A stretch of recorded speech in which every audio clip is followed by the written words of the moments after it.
Porirua as a city is about 60 years old, something like that. Porirua is a place with a large proportion of working class people. It's a large proportion of Māori, Pacific and recent migrants. It carries with it a spirit of down-to-earth, grassroots people, and that's the wairua that we generally see.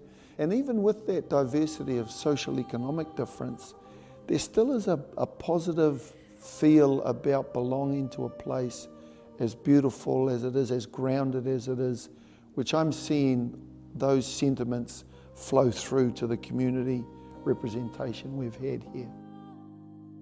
And I found out about this movement through Enviro schools. They had someone coming in to talk to my high school, and she mentioned an opportunity where teenagers, the rangatahi, could come in and talk at the Porirua Climate Change Assembly. I didn't really know what I wanted to say yet, but I knew I wanted to be there.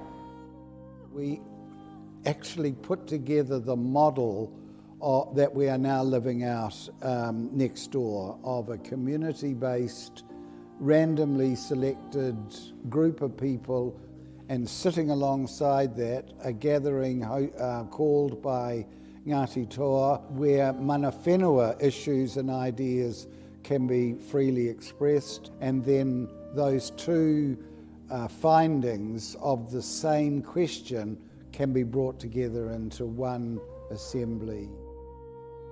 Even though we were passionate about the idea of an assembly on climate, at no point did we ever try to give shape to what the question would be or to how it would be brought together until Ngāti Toa were ready to engage in that as a co-design process. The first kaupapa is climate change. Now that's, as everybody knows, is a generational kaupapa that's pressing in on us. It has both current and future implications for us as Ngāti Toa, as well as for the wider community, that it's incumbent on us all to do more and do better. I look at climate change, it's not about just sea rising or the environment, the droughts and erosions and flooding. It's not just about that. It's about the totality of life. I know for a fact that the world is in chaotic, and I think we are so blessed to have made this whenua as our home.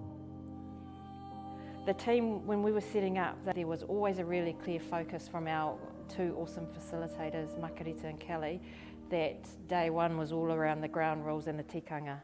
And that was really important to bring everyone along, and I think it's really paid off. There's a mutual respect, even if I know there's been, as I said, there's been divergent views, but there is that mutual respect for one another. The outcome of the dream I see is that Porirua is regionally, nationally and internationally recognised to be a leader in community-led climate resilience. To me, rangatahi are the future, they're the ones who are going to carry the torch. Yaola might light it, but we're going to carry it. And so by supporting our rangatahi now, we can truly ensure that this kaupapa is carried on to the future. It's an ongoing fight to an eventual win.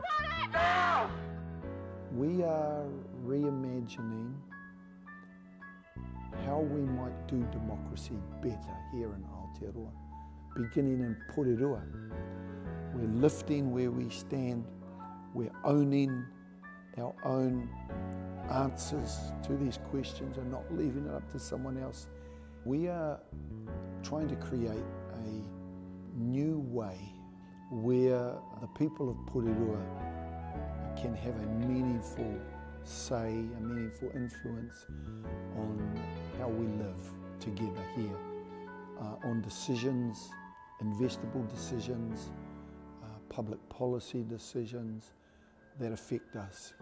So as mana whenua, it is both our birthright and our obligation to not only do all that we can conceive to enhance well-being, prosperity and mana of our iwi, but all the manuhiri who live in our rohe.